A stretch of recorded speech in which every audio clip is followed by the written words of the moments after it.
All right, folks, it's been a while since I made a video of this style, so we'll see how this goes. It's going to be a little low budget, but maybe this will help someone that is doing a similar kind of build as I am. So we have here a 1982 or so, whatever. They're kind of all the same from 78 to 85, but Atc70 frame.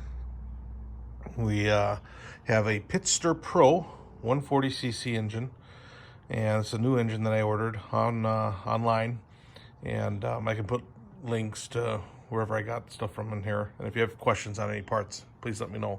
But anyway, this is about the sprocket alignment and stuff that I didn't know when I ordered the motor. And it's not a big deal. There's always a way around things. And when we're building stuff that wasn't originally meant for other things, sometimes you got to do a little bit of finagling and creative stuff. So anyway, the sprocket that I have on the rear, this is a different hub that I bought from Spangler Sound.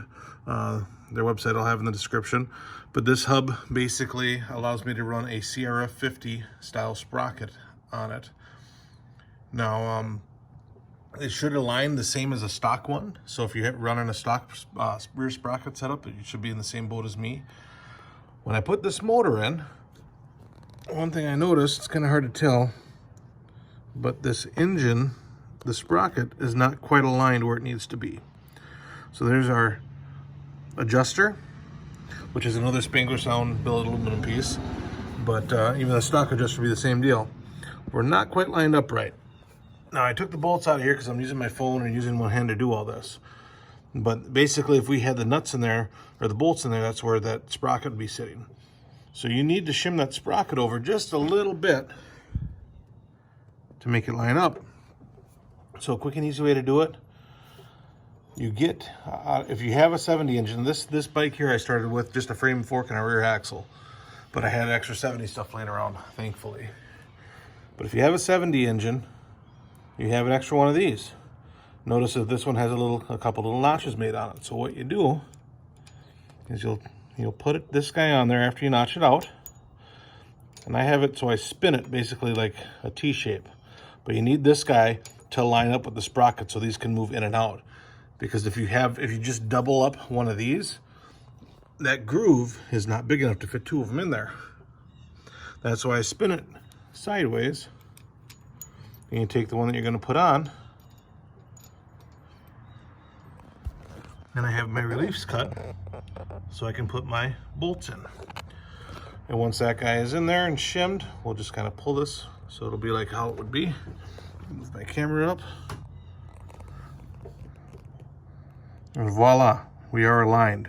Now this is on a Pitster Pro 140. I'm gonna guess that other engines are similar. The other thing to keep in mind is that this is the sprocket that came with the Pitster Pro.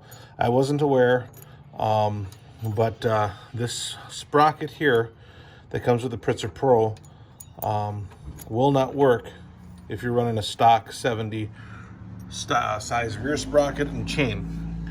So the stock rear sprocket and chain is, and stock front sprocket is a 420. The sprocket that comes with this guy is a 428. So you need to order another stock Atc70 front sprocket or reuse yours if yours is in good shape, so that it works on this engine.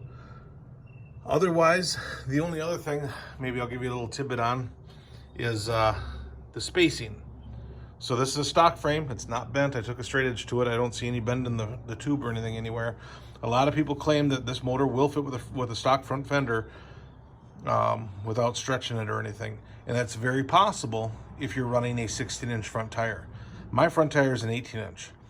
And with the fender raised all the way up, I barely have any clearance between the tire and the fender. Is enough.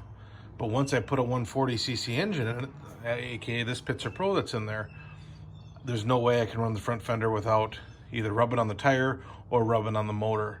So you'll have to figure out a different thing. Now, if you're running a suspended fork, a different fender, or a fender that mounts up high, you know, you're fine. But we're running a factory fork with a factory fender. If you have an 18-inch wheel, I can tell you that it doesn't work, because you look at how much gap that I have there right now. So it looks like I'm going to be doing a little bit of trimming on the front fender. So I got a couple more pieces to order.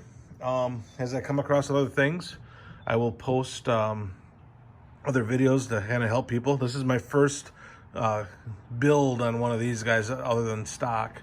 So when you're doing any of this stuff, you know, there's a lot of good helpful forums out there. There's a lot of good Facebook groups to help you with this little 70 stuff and this pit trike stuff. But yeah, we got a lot of Spangler sound pieces on here too, by the way. The front hub there. We got this top triple clamp. This cool little HRC number plate was made by a guy in one of the Facebook groups. All this billet aluminum pieces back here is from Spangler Sound. So, but if you see anything on here you're curious about and want to know where it came from, just let me know. And looks like the wife's home with dinner, so I better just cut this video short. Thank you guys for watching. We'll see ya.